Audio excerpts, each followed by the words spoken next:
So first of all, I want to welcome everyone, and hopefully those who are going to join in a few more minutes. My name is Gil Zilberfeld. I'm the product manager here at Typemock. And today we're going to talk about 10 secret unit testing tips to become agile. Before I begin and to give a few more people a chance to not miss my perfect intro, I'm going to give you a poll about your experience in unit testing. So, at your leisure,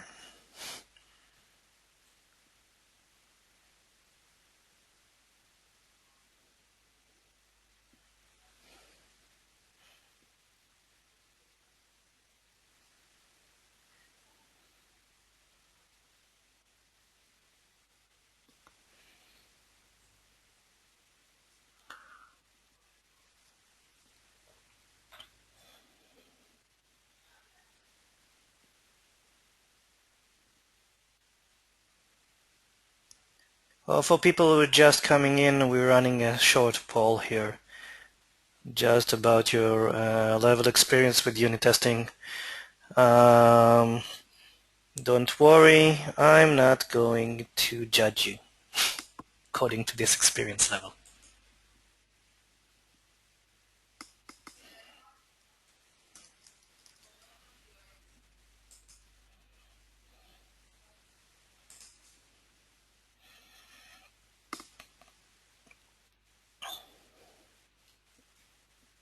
Okay, let's give it, I don't know what, 15 seconds more.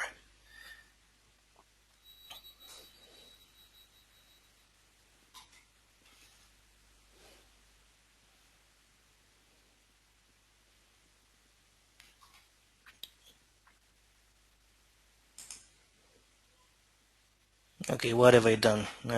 Wrong thing. Yeah. Okay, let's see what the results are. So as you can see, nobody here doesn't know what a unit test is, which is very good. By the way, this is something I'm going to talk about in a few minutes. And most of you think they're pretty good in unit testing. I hope this webinar will help you improve even this level. So, hide. Yes. Don't want any view here. Good. And I'm ready to begin. So, what brings us here?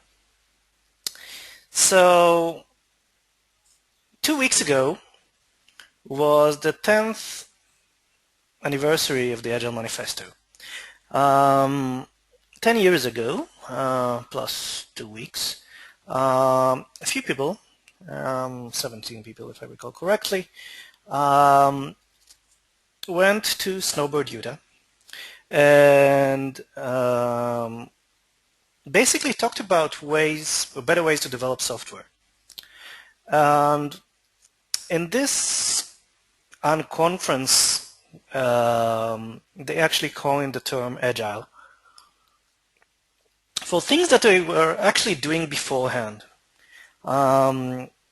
Most of you would be probably aware that there was something like, there is still something called extreme programming, which was a way to develop software better. And Kent Beck was running it from, I don't know, 97 or something like that. Some of the things we know are part of Scrum today were even practiced beforehand. But this is basically where the point in history when Agile became a way to develop software. You can see on the screen the Agile manifesto, which was the result of this meeting. You can see that things like individuals and interactions over processes and tools, working software over comprehensive documentation, and you can read on, and everything. We value both things, but we more value things on the left. Now, obviously there's something a bit missing here, which is things that were in XP, in extreme programming, which are ways to develop software. And this is something that was later conveyed in part of the Agile values and practices. And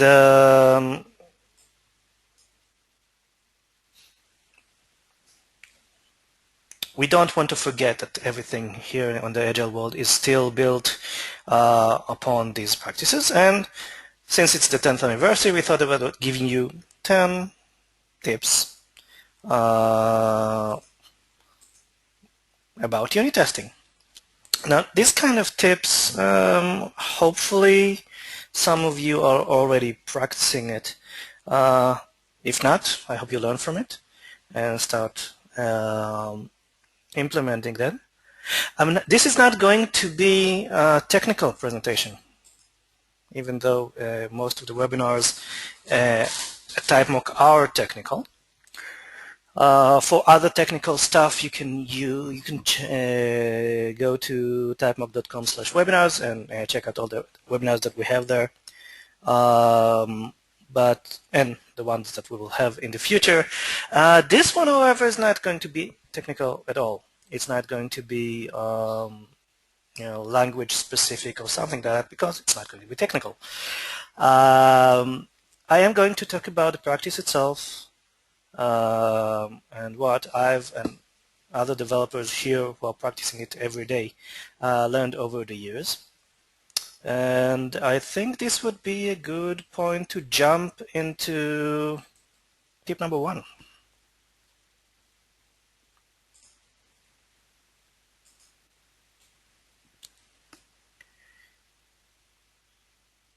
Okay. Unit testing is all about quick feedback. But by the way, this is recorded. It's going to be on the site very soon.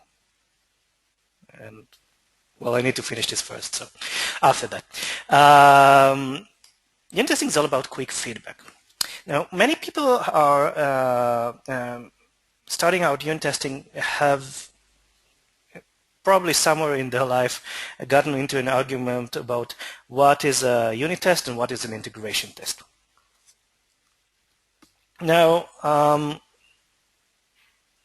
basically, the semantic things, it's about if you check which part of the code you check, right? It could be something that is a method or a class or a block inside the method, or a collaboration of classes together, or a whole application starting from the user interface calling into the database. So this whole range of things, just to give, we can cut it in some border and say this is an integration and this is a unit test. But at the bottom of it, we need to remember what these tests are for. And unit tests and integration tests, both valuable, actually have different purposes. Integration tests give you the confidence that everything in the application works together. Unit tests give you the confidence that parts of the code work together. That's basically the big advantage. But if we start talking about what really matters in tests, is basically the level of feedback. So what am I talking about? Unit tests run quickly. That's basically it. Remember, we talked about the Agile manifesto, and we talked about responding to change. This is one of the things that appear at the bottom of the Agile manifesto. The ability to look at the system, know its status, and then respond to it basically comes from feedback. Now, why is it important that tests run quickly? Well, it goes like this. Suppose you have a suite of 5,000 tests. And to run it all, some of them are integration tests, some are unit tests, without going into what detail is. But the main thing is that if you run the entire suite, it will take you 15 minutes. Now, what does that mean? That means that every time you run your tests, you take a long coffee break. What does this mean? This means that after 2 or 3 or 4 of days, for one, you'll be high on caffeine. And the next thing you do is take longer breaks between running these tests, because you'll feel you're unproductive. Now, after this thing happens, you'll start thinking, well, if I'm not getting this value out of tests, maybe I should not invest in this kind of thing anymore. So you stop writing tests. So this is a spiral you might get into, and this is just because your tests don't run quickly. What's the opposite? The opposite is that if you have this 5,000 test suite which runs in less than 5 seconds, that encourages you, and you feel more confident, to run it with every piece of test code that you're writing, so every 10 minutes or so. And you get a specific status of the system with very, very short intervals. And that gives you a lot of confidence, because that means you can continue forward. So when we're talking about unit tests versus integration tests, unit tests are the ones that give you quick feedback. We'll get back to that later, and because it does have an impact on other things, but that's going to be tip number 8 or 9. But for now, tip number 1. Both unit tests and integration tests, you need both of them, but direct more attention to the unit tests that give you quick feedback. More of them is obviously better, but the important thing here is with the feedback, with the quick feedback. Okay, tip number 2. Let me tell you a short story. Back in '97, which was 14 years ago, something like that, I got my first commercial job as a programmer. And I came to this new workplace and I said, well, how do you develop software there? Here? And then they told me, well, you write the software and you write unit tests. Let me remind you, this was in '97. So I was really lucky to get into a place that knew even then what unit tests are. So I asked, well, great, what are unit tests? And they told me that you're going to write a component that was in C++, and you're going to write an application, which was in Visual Basic, that tests this component. And you're going to invoke methods with buttons on this application, and you're going to see the result. And once you see the result, you know that your component works correctly.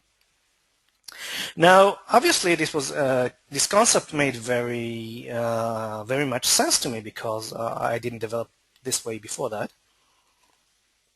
and it made sense because I knew going into integration that my component works. But the problem with this came a few months later, because after integration I went on to develop other components. But a few months later, the QA found a bug in my component. Imagine that.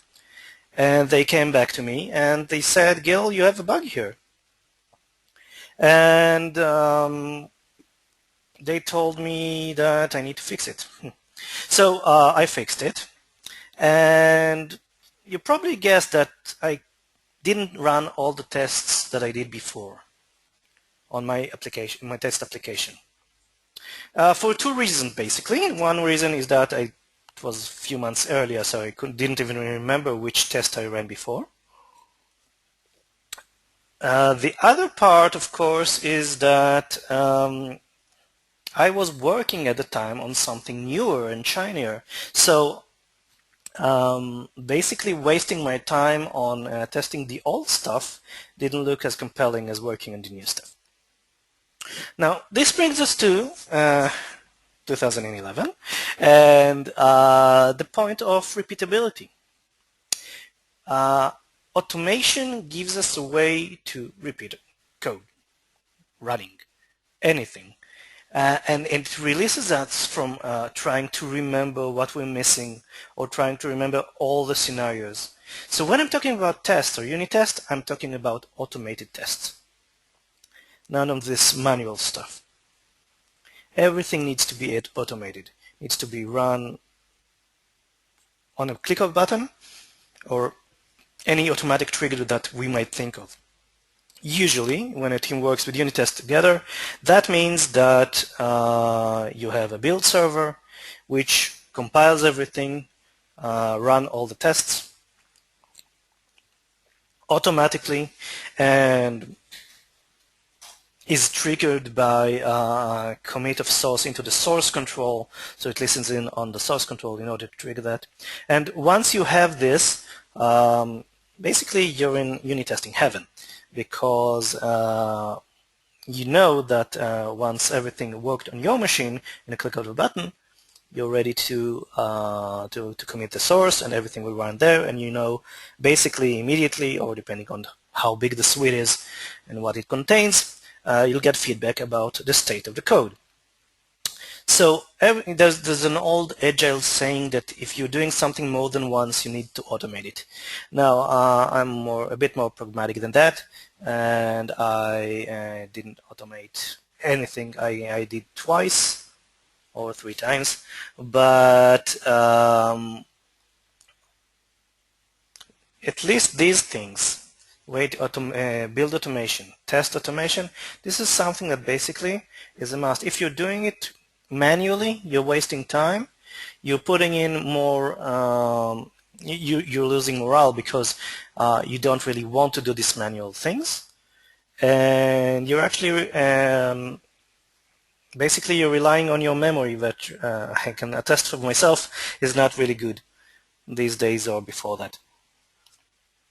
So tip number 2, automate, automate, automate, and automate.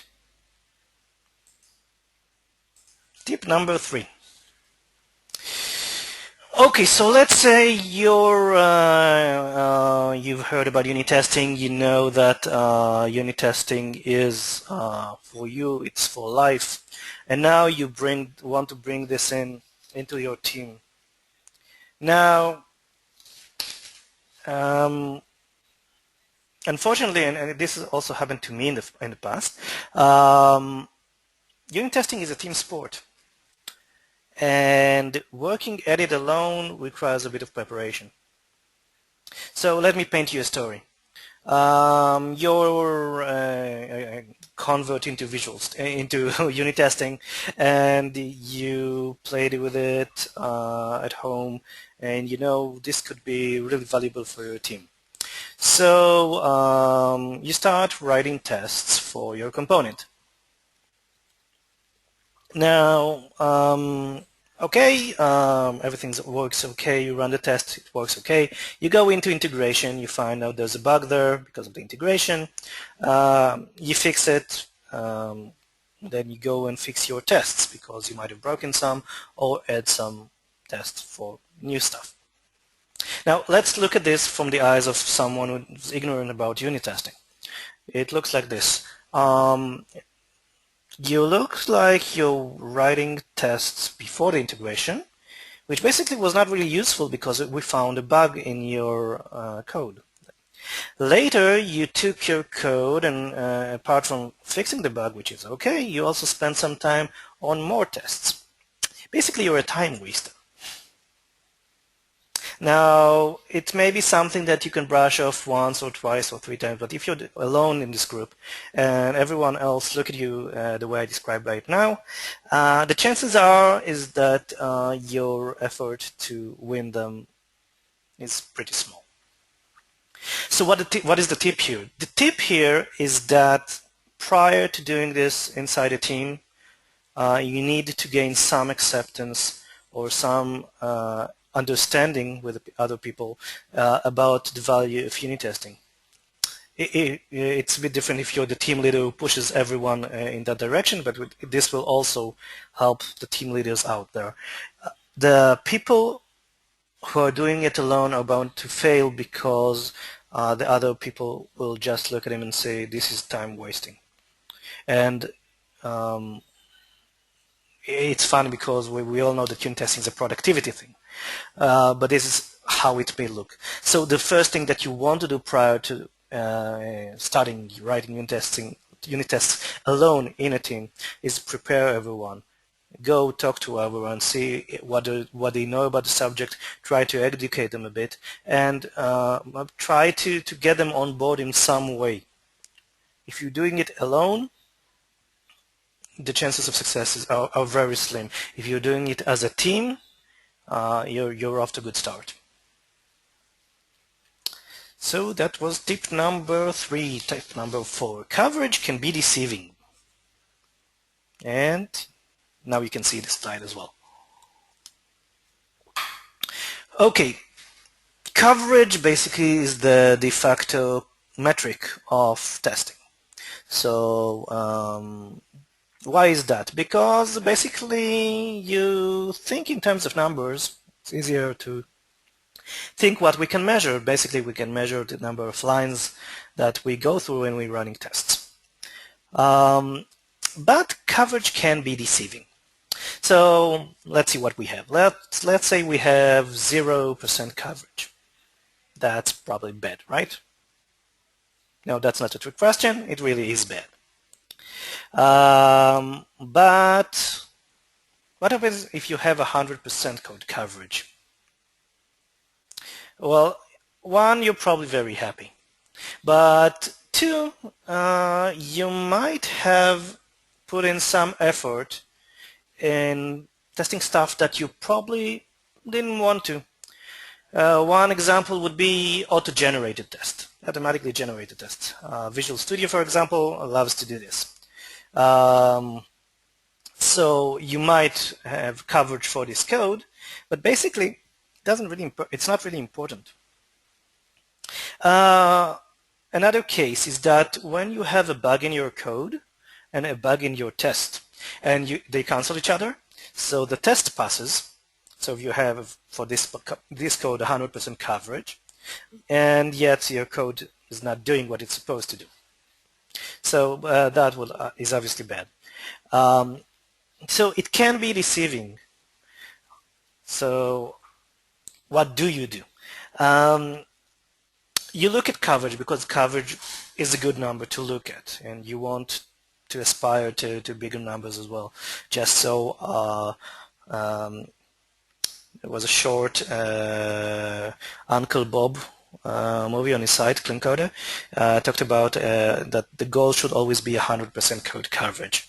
You might not get there, but that should be the goal. But when you look at coverage, don't look at it alone. When you do look at the numbers, look also outside the numbers. Are you looking also at, look at what's not covered? Are you missing out on coverage, things that is important or complex or something that should be? This would give you a guide. Is this number of 70% coverage that you have covering, I don't know, half of that is auto-generated code? Then the 70% really doesn't mean anything. You always need to look at coverage with other parameters as well. So when you look at test reports, look at what exactly is covered rather than just a number. Tip number 4. Okay. Going to tip number 5. Isolation, basically. It's what we do. We know a thing to do about it. You're writing unit tests, so at some point, and remember, you want them to run quickly, so you want to use isolation or mocking in order to speed things up. Where do you put the isolation? Now, the naive view would be to just isolate everything outside the method or the code. And basically, it might work. It will get you a working test, it's a bit risky test. I can tell you this, because if you isolated everything, you might get a false positive, a false negative, when the test passes, but when the code runs, you have a failure.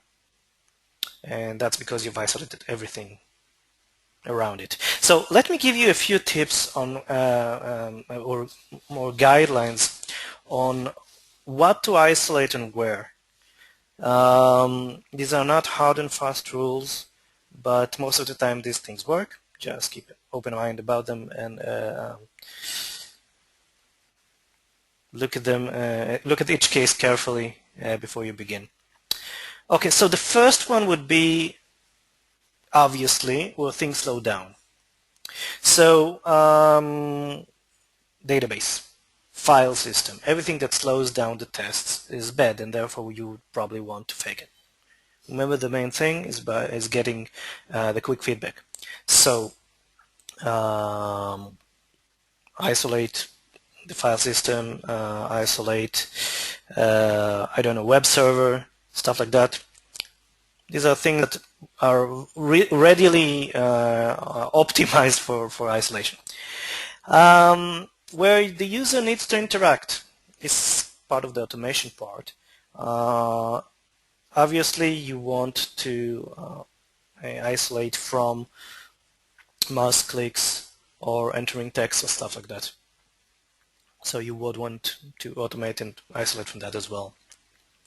Everything that's going outside your realm and you might not have a control about it. For example, you're calling a web service. Okay, so you have a test calling a web service, and obviously you want, because you're a very good programmer and you're using defensive programming, that means you want to check what happens when this service is not available. So obviously this would be a good way, a good option to isolate, because cutting the lines is an option, but it's not repeatable. Another thing, if you have dependency on the computer clock, this is something that obviously is out of your control, and you want to, you would probably want to isolate it as well. The final thing is, and this is probably something that is debatable because it depends on what I'm going to say, and these are third party. Now, obviously, you're using different things as dependencies, frameworks, libraries, third-party components. These are things that you probably didn't program and might have side effects. Now, if things are running slow and you need to isolate, sometimes you won't be able to run tests that run without them. SharePoint, Microsoft SharePoint is a good example for that. You need to isolate because otherwise you need a working SharePoint database. It's both slow and the tests will not run if SharePoint doesn't exist there. So obviously you want to isolate from this framework. If it runs quickly, this is something that you might consider running with. Because, like I said, you want to run the test as close to what you'll have in the real environment. If the test run quickly, you get a better result, which mimics the real world. But again, this is something that you might want to consider when you're doing mocking. Basically, the guideline should be the less mocking, the better. Because of this practice, because of this principle that you will get better or close to reality results, and this is what you're really after. But once it starts to get slow or you're losing control over the environment, it's a good position to start isolating. Okay, halfway.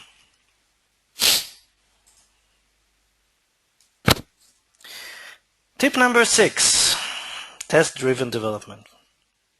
I actually should have asked this in the panel, in the poll before that. Test-driven development, if none of you are using, or some of you are using hopefully, is basically when you write a test first and before you write the code. This is very good. It has a couple of advantages that I'm going to name a few in a minute, but is basically a mindset switch. When I went through this transformation of learning test-driven development, what it can do to me or for me, this was I actually felt that I'm learning a new way to program, and obviously this is good, but it also has other impacts. So let's see first why use test-driven development. So the first thing is you get better coverage. And you get real coverage because you're actually adding code, probably that one that matters, and you add tests for it. So you get automatic coverage for this code. Second thing, and this is debatable, whether you get a better design from it. It does instruct you if you use it in the canonic way to work with interfaces and abstractions, and you get decoupling of the code from its dependencies. Why is it debatable? Because first of all, sometimes you might not be able to use these abstractions based, and two, you might not want these abstractions. But regardless, it's probably something that you might want to consider. But the main thing for me for test-driven development is that it makes you think before you write your code. I found out that by thinking before you write the code, this would be the best bug prevention method I know, basically. People who don't do that, let's call that the cowboy coding method. Jump into the code, think they know what they're doing, and I'm talking about myself a few years back also, and we're not thinking about everything. When we're writing tests, we actually think about what could also happen in different scenarios and add tests for this as well. So yes, this is the main advantage of test-driven development. The Achilles heel of test-driven development is not test-driven development itself, is that going back to tip number 3, which unit testing is a team sport, the best way and you get the most advantage of test-driven development is that if everyone else is doing it as well. You can do test-driven development on your computer while other people are writing other tests like test after. But bringing people on board for TDD is not easy.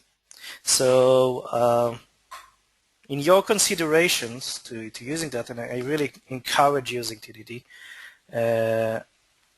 think about the other people and what they need to go through and what you went through in order to understand what TDD brings you. And once you're ready, start doing it in the team.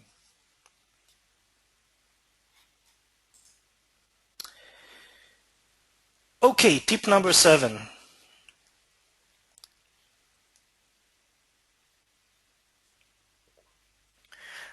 Someone said TDD is not, in my honest opinion, debatable, and that makes it debatable, by the way. I'm going to go over the questions and comments later. I'm sorry I'm not stopping and commenting on everything.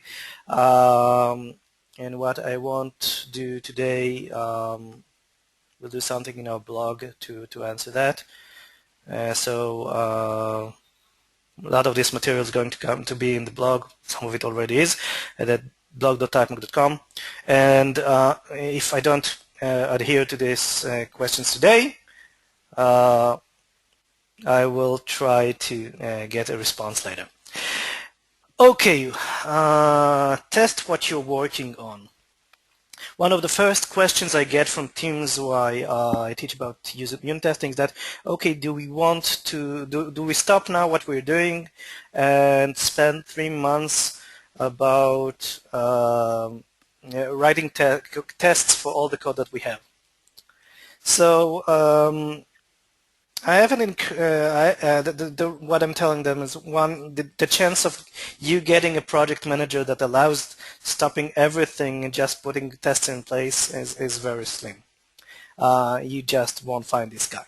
I was looking for this guy all over the world. Didn't find him. It doesn't make sense business-wise. So this is not a realistic option anyway. What you can work and what you should test is everything that you're working on. If it's a bug fix that you're working on, if it's a new feature, every point is a good point to start writing tests. There's also something that I mentioned before. When you're working on something right now, it's fresh in your mind. You know the intricacies. You know that what side effects have this. And if you try to write code like I did back in '97 for code that was 3 months old. No, I didn't remember what this code did before and how all the branches went from this point onward. So writing tests for code that you're not working on right now, even as a as a time filler, is not really effective. You'll get some tests, some good tests for it, but it's not going to be this effective. When you're starting unit testing, you take a commitment to go to work from this point on and start writing tests for whatever you can in order to make sure that it works. If you're working on a bug fix, write a test, a failing test before you're fixing the bug. It's TDD style.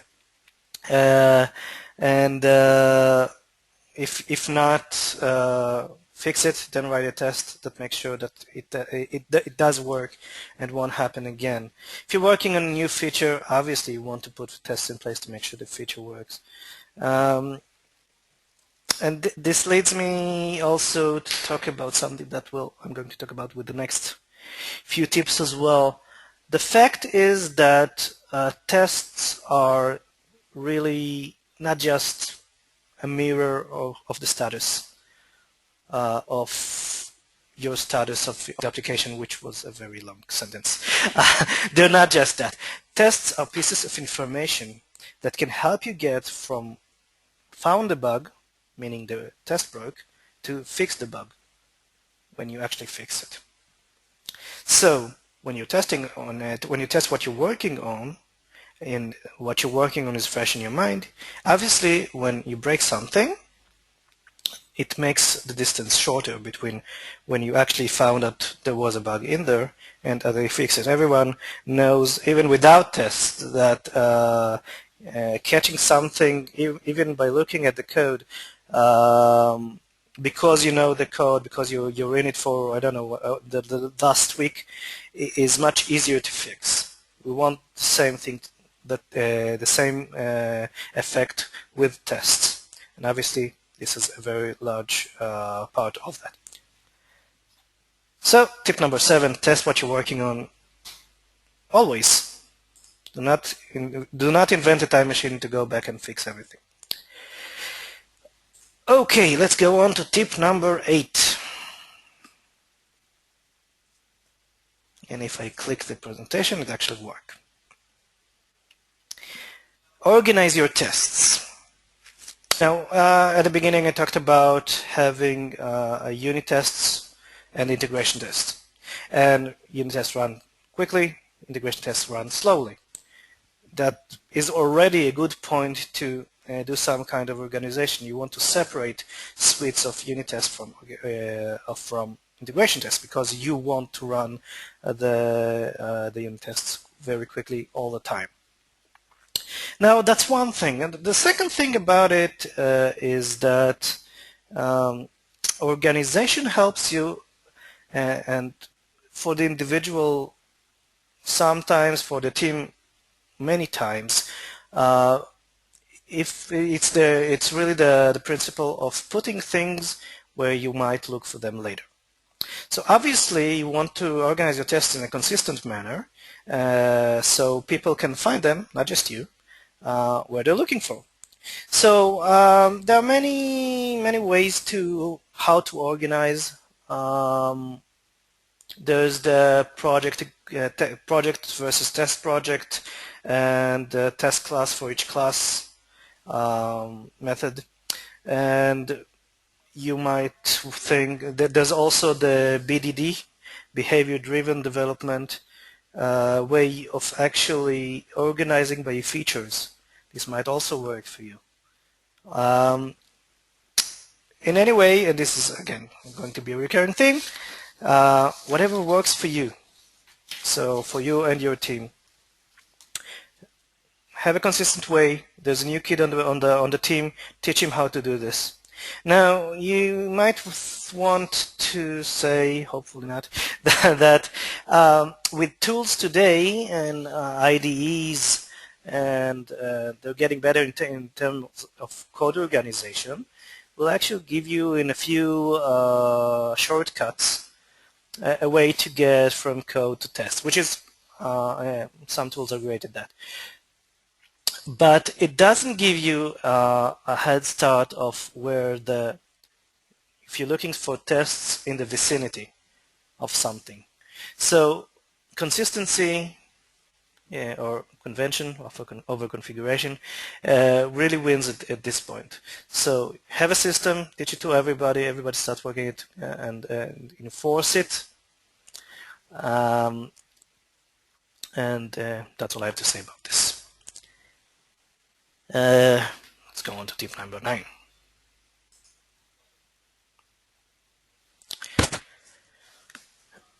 Okay, naming convention is your friend. What can I tell you about test names? Anyone actually saw some test break and then looked at it and said test 13 failed? Obviously this is because 13 brings you bad luck. But unfortunately it happens with the test 14 as well. When I start teaching unit tests, when I help people write their own, the very own first test, we spend something like 15 to 20 minutes just on the name of the first test. And this is because I make them actually think about what they're going to test. It's going back to the TDD subject. You're actually going to think about what you're actually going to test. So obviously this is something that is very important. It also brings us back to the point of cutting the distance between found a bug and fixed a bug.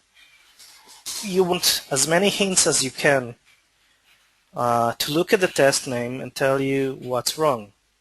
Even more than that, you want to look at this name and the other tests around it that passed and get from their names as well enough information to know what's different about this test than the others. The way to do this is usually, the best way to do it is not by reading the entire set of tests and their code. No, you want the names to tell you that. Which naming convention?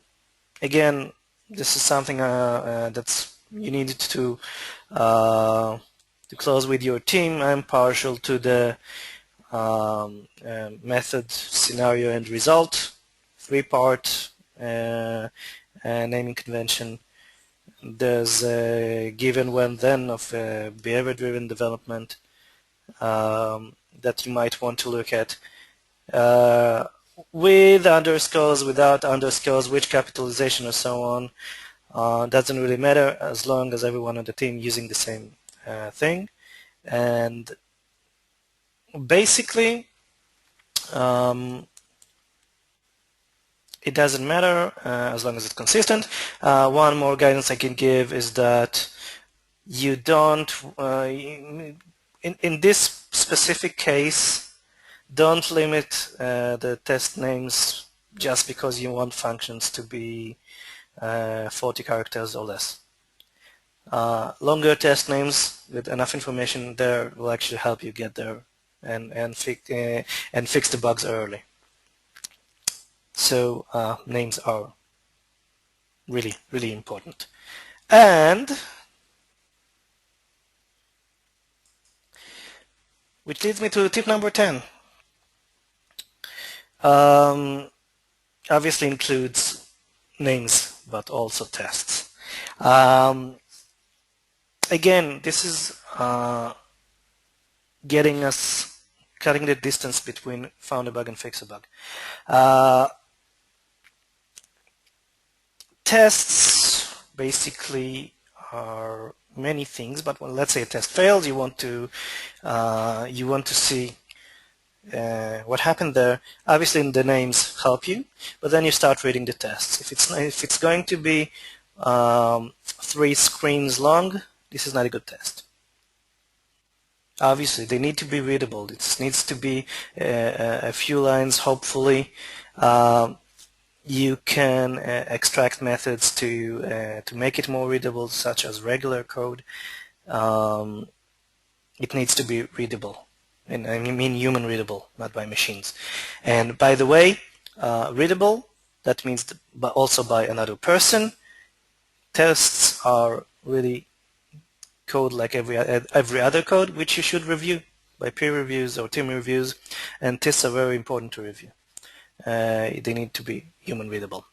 One controversial thing I'm going to say right now might surprise you, in that the way that current frameworks are is that we have the test setup and we have the test class setup, depending on which version of the framework you're using, which allows you to put common setup code there.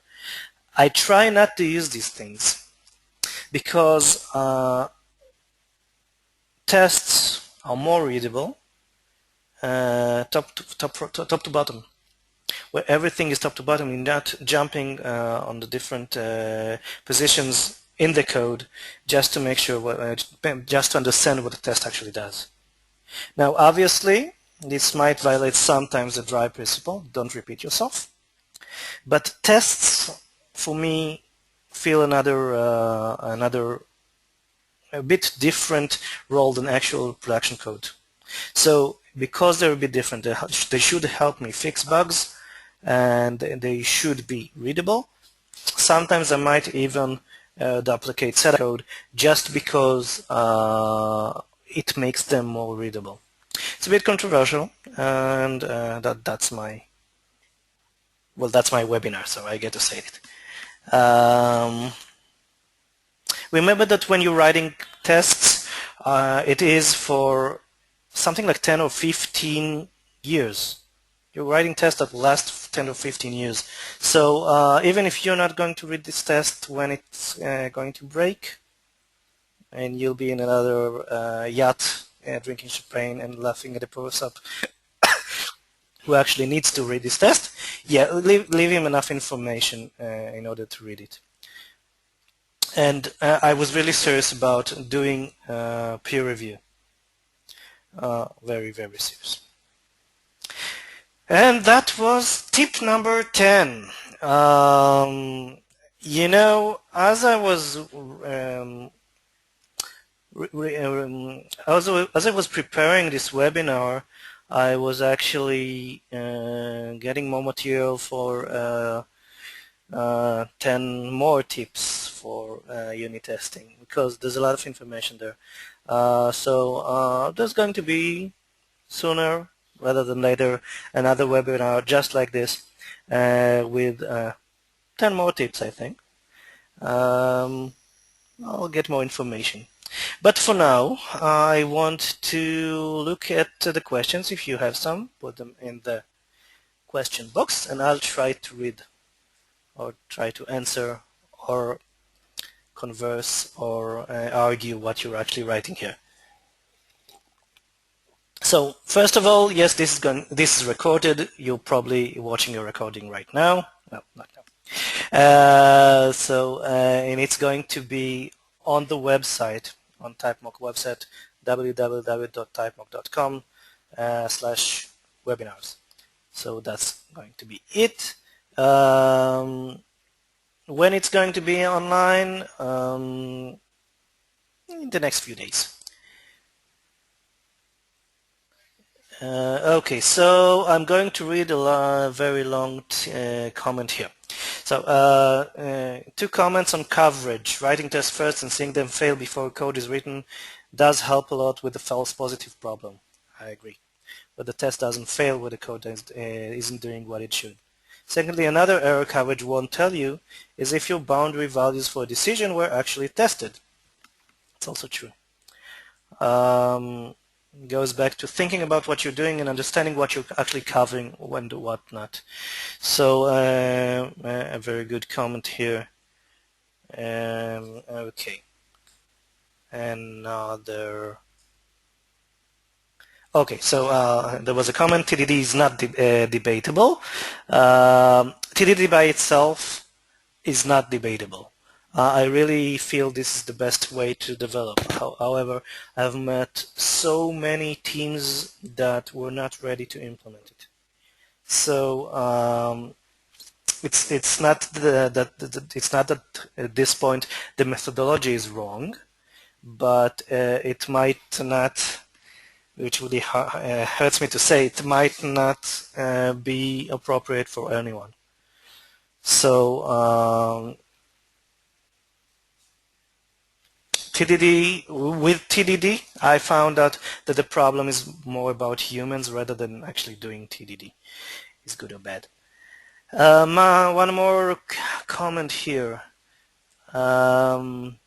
Dan North, which is one of the founders of behavior-driven development, is a good blog post posting that talks about test names. It says test name should be a sentence that describes what the test is doing. It's a good idea. Again, what works for your team. Highly beneficial when someone new needs to know what is the code supposed to do. Absolutely. This is where naming makes sense. You can actually make them stay after hours and read names of tests. This will actually obviously make them more aware of which tests are actually working. Okay, so next question. If database calls are fast enough, is it right to include them in unit testing? As unit testing is supposed to be a unit of code, not integrating multiple blocks of the system. Well, what is fast enough? If a test is, let's say, 5 seconds, it's not fast enough. We're talking tests that run in milliseconds. Usually databases are not this fast. If it's in database, if the database is in memory, now we're going to start talking about whether it's good enough. Basically, no, it's semantically it's not a unit test, but it does run quickly, and you will get the benefit of running real code there. So again, this is dependent on the case, but if you write a suite of tests and some of them go into the database, for me, they probably, because they're a bit slow, I would separate them from the other unit tests. Do you have any tips for how to get a team ready for TDD? Well, first of all, make them read the test-driven development by example by Kent Beck. It is something that you teach on the job. So that means you pair together and you don't introduce a team into TDD, but you do it one by one. So if there's only one person, that would be a bit tough and it will take a bit longer. But as you pair together, you understand the method, and because it works very well, because TDD encourages thinking, it works very well when 2 people are sitting together on the same computer. So, and you go and you do this with everyone, and You do it repeatedly. Hopefully, this will catch on. Otherwise, you can start reducing the salary or something like that. If you're unit testing a function that can accept a wide variety of inputs, how far should one go when unit testing?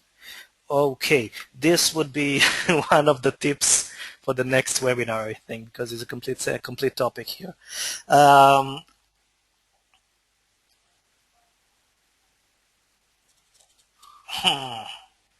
The thing that sits on the tip of my tongue is actually throwing the question back at you, because you actually know what the code does, what are the edge cases, and what it does. Eventually, while the inputs may vary, the code might do the same thing with all of them. So it's more about looking at the code to see the different branches it had, the ifs and else's there, to see how far you should go. It's a combination of both inputs and what that code actually does. Unfortunately, no magic answer. I try to invent them, but not every time I get them right. Should we test private method? Again. Okay, I'm going to say something controversial. Yes, you might want to test private method. Why is that? You've met probably some kind of interface, a public interface that invokes an algorithm which is inside a private method. Okay, so in this case you might want to test the algorithm by itself, regardless of the different setup that the public interface does that. Yes, there's a risk here. The risk here is that your private method will actually change, and then your test will break. You know your code better than mine. There are some cases where it is permissible to test private methods. If someone tells you always test the public ones, it's not 100% correct. For having good design while test, first I feel the person needs to be very well versed with design principle, identifying code smells, and refactoring. It helps. Well, again, it goes. I think the main benefit here is that the people actually think before they code. So regardless of their experience and so on, if they're smart enough to think of cases, the end result will be better. Yeah, I agree that if you have this kind of experience with everyone, you get much better code.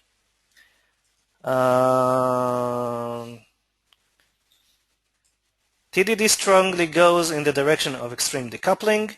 Yes, when you have a control on it. If you don't have control because you're working against someone else's third party, you're kind of stuck. So, sometimes you'd like to, it makes sense for the design to have a factory rather than pass interfaces in. It makes sense that TDD may encourage you to pass interfaces 5 chains down, but from a design point of view, that might not be the case. So keep an open mind. Should we test database-related code which connect to the database? Well, we're getting into very specific here.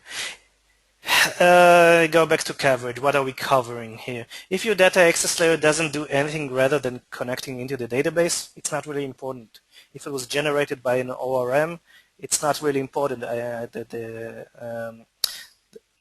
If you're using a very good ORM, and public probably doesn't have this many bugs in there and this not many logic, you're not going to test the code that actually the ORM uses.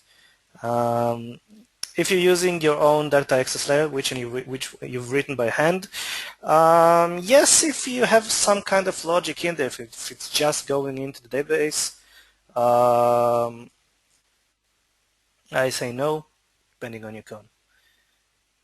Okay, I think that although the tests are coming and coming and coming, I'm going to stop here because we've been to more than an hour right now. I'm probably tiring you as well as myself.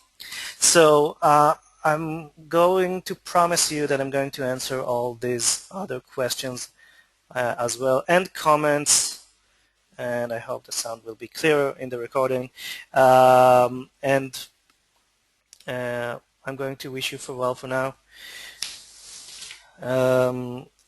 We're running a survey in the post webinar thing.